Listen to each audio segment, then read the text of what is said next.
皆さんこんにちは、ラバーダックです。ストーマックスビルド&レスキューやっていきたいと思います。ということで、ついにアップデートやってきましたね。はい。原子力発電が可能になりました。ということで、簡単な仕組みについてご説明していきたいと思います。また作り方はそのうちあるかな。私が理解できればの話ですが。ということで、こちらはワークショップから取ってきたものです。非常に簡単な構造になっていて分かりやすいです。原子力発電は結局はですね、水を沸騰させて、それを水蒸気として水蒸気でタービンを回して発電する方式です。なので、他の火力発電とかとほとんど変わりはありません。ただ、水を熱するために使うのが放射性物質であるというだけです。はい。で、これ今水が満たされたプールがあります。で、中にはですね、この四角いものが燃料棒といって放射性物質が入っています。そしてその周りには制御棒と言われるこの放射性物質の化学反応を制御するための棒がついています。で、棒と燃料が隣り合っている状態だと化学反応が起きないので安全な状態です。なので特に何も起きていないのがわかると思います。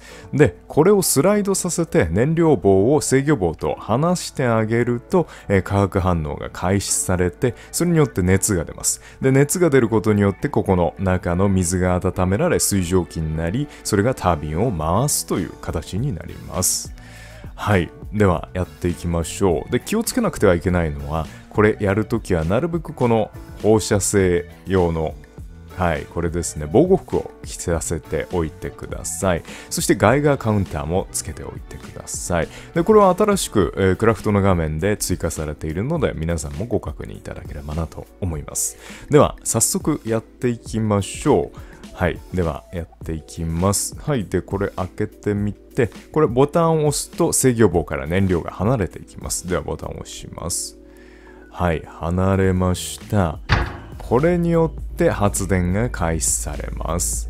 さあ、ここでですね、少し特徴があるんですが、この原子力発電はですね、少し時間がかかります。1分ほど時間がかかります。始動までに。1分ほどするとですね、この燃料棒が赤く光り始めます。赤く光っている状態で、置いておくと発電が開始されるので、ちょっと見ておいてください。で、ガイガーカウンターをつけておきますが、今現在は何にも表示されていない。つまり放射性物質が漏れていないという形になっています。で、少し耳を澄ませてください。旅館の冷蔵庫、自動販売機みたいな音をしてますけれども、はい、これが原子力発電、動いてる音です。はい、原子炉が動いてる音ですね。ジーという音がしています。これを合図というか基準にして動いているかどうか判断してください。さあ、発電が開始されたようですね。燃料棒赤くなっているの分かりますでしょうか？徐々に赤くなり、はい、プロペラが回り始めました。はい、発電が開始されたということになります。はい、くるくるくるくると高速で回転していきます。素晴らしいですね。はい、素晴らしい状態だと思います。でですね、はい、ちょっと近づいてみましょう、このプール。はい、右下見てください。ちょっと離れて。はい、近づいて、離れて。はい、右下の表示変わりますよね。暖かいマーク出てますよね。つまりこのプール内が熱されている状態になっています。で、ここのですね、このワークショップから取ってきたものはこれ優秀でして、温度が非常に管理されています。なので特に問題なくずっと運用できますし、特に放射性漏れなどは心配しなくてもいいと思います。はい。では次の発電所です。少しこれ不安定な発電所なので、ちょっと見ていただきたいなと思います。先ほど燃料棒ずっと赤い、鈍い赤の状態で続いていましたよね。しかしですね、こちらの方は徐々に赤を越して白くなっていくのでご注目ください。さあ、燃料棒赤くなってきましたね。はい。赤から徐々に白に変わっていきます。そして右下、暖かい表示が出てきました。発電がまもなく開始される状態になっています。ちょっと見てみると、まだ、発電機回っていない状態ですね。ただですね、燃料内どんどん気温上がってます。現在900度まで上がってます。かかなり高い状態ですね。はい。高すぎる。ちょっと部屋をこう隔てているにもかかわらず暖かいマークがもう出てますけれども、結構離れても暖かいマーク出ますね。はい、1000度超えました。そして発電が開始されているようです。はい、ちょっと放置しましょう。ちょっと危険ですが、ただ今ガイガーカウンターつけても特に反応しているわけではないので、まだ大丈夫そうだと。これで放置してしまう可能性がありますよね。ただこれはちょっと熱くなりすぎている状態です。1200度、鉄が溶けているような状態ですね。そんな温度になっています。さあ1300度に届くかというところですが、ちょっとこれやばいなと思って、さあ現在は燃料棒と制御棒離れてます。上に制御棒がありますね。さあちょっと戻そうということで戻していきますね。はい、上げて戻しました。さあどうでしょう。残念ながら遅かったようです。はい。ちょっと危ない状態ですね。で、外出てみると、はい、ガイガーカウンター反応しました。これはやばい状態ですね。ジジジジジと音がしています。やばい、2になりました。このまま徐々に上がっていきます。もう制御できていない状態ですね、これは。はい、残念ですが制御できていない状態に陥っています。現在制御棒が、差し込まれていますが、もう遅い状態です。少しずつ止まってはいますが、今爆発してしまったので、もう溶けてる状態ですね。はい、残念ながら3に今ガイガーカウンター反応しています。4ですね。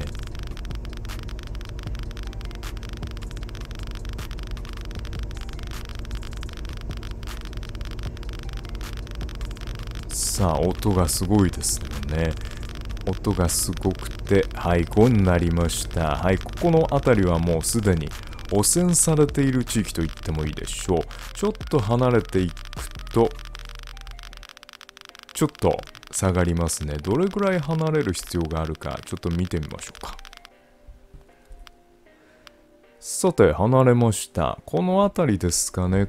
結構でも遠くまで来てますが、はい、ちょっと炎が邪魔ですね。向こうに、はい、発電施設がありますが、この距離でも、はい、もう放射性物質が漏れているという状態になってます。かなり被害としてはでかいですね。これちょっと危ないですね。で、今現在防護服着てるから、これ問題ない感じで動いてます。自由に動いている状態になっていますが、じゃあ防護服外したらどうなっちゃうのという感じですよね。ちょっと危険なんですが、今回見てみたい。で、これ今、画面ノイズ走ってるの分かりますかね。ザラザラしてますよね。これは放射性物質漏れている状態です。かなり近く、この辺りだと強いノイズが出ているのが分かります。さて、では中入りますが、これですね、はい、部屋の中で囲えばもう、はい、放射性物質は中入ってこないという感じになっています。でですね、ちょっと服脱いでいきましょうか。はい、服脱ぎました。現在何もついていない状態。はい。非常用のファーストエイドはついていますが、さあ、外出てみましょう。そうなるとどうなるのか。はい。表示が出てきましたね。そしてノイズが走っています。じりじりと赤くなっています。これはかなり困った状態ですね。はい。ガイガーカウンターが反応してます。こうなった時は、一応逃げてはみますね。逃げていって少しずつ視界が晴れてきます。それをずっと待つ状態なのでどんどん走る必要が出てくるわけです。さあ走って逃げてという状態ですね。まだまだこれかなり強いですよね、放射性物質。いやーもうすごい漏れているという状態になります。これぐらいの影響範囲って今までこのゲームではなかったですよね。いろいろなもの。炎とかもここまで遠くまで来ませんでした。さあ完全にはい、安全圏になりましたが、残念ながら被爆し続けます。もう内部に体に、放射性物質溜まってしまっている状態ですね。で、ファーストエイド使っていきますが、これですね、ファーストエイド使っても特に変わりません、正直。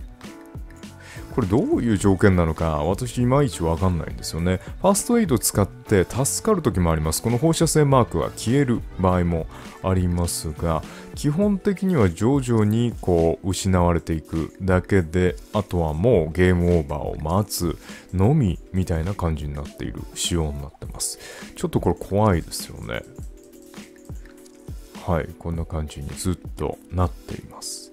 なので、治りましたね。しばらく多分、はい、外に行って、このファーストエイドを摂取し続けると、どうやら、はい、放射能の影響がなくなるみたいです。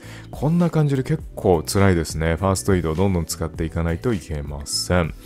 はい。こんな感じで、発電が容易にできるようになりました。で、これで素晴らしいのは、潜水艦がうまく作れるようになったこと。今までディーゼルだったので、浮上する必要がありました。バッテリー内蔵で、海上で、発電をして、そして、潜ってと。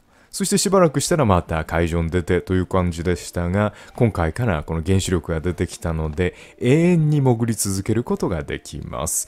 食料とかいらないので、このゲームは永遠に潜り続けることができるようになったわけです。その点は素晴らしいですよね。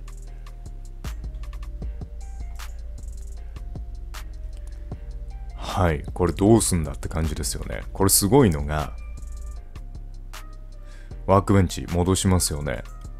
終了しますよね。はい。まだ残ってるんですよ。影響が残り続けるんですよ。この場所にしばらく。しばらくこの状態のままです。何ももうないのにもかかわらず残存し続けているという状態になります。こうなるともう手の施しようがないですし、今防護服着てるのに、はい、ダメージ受け始めました。かなり強い放射線です。いやー、これは危ない。危なすぎる。さあ、このストームワークスビルド&レスキュー。かなり危ないゲームでしたが、また新しい危険な要素が加わってきたということになります。で、ここまで離れてもまだ4つ。これはやばいですね。やばすぎるんじゃないかな。さっきより範囲が広がっているわけではないですが、こんな感じで、ずっと反応し続けます。で、安全地帯に出てからしばらくはずっと影響を受け続けるので、この間に死んでしまう可能性もあるので、皆さんお気をつけてという感じですね。はい、消えました。大丈夫そうですね。どうやら助かったようです。防護服があったんで助かったという感じでしょうかね。はい。ということでいかがだったでしょうか。今回はメジャーアップデートで新しく追加された原子力発電についてご紹介しました。皆さんまたお会いしましょう。バイバイ。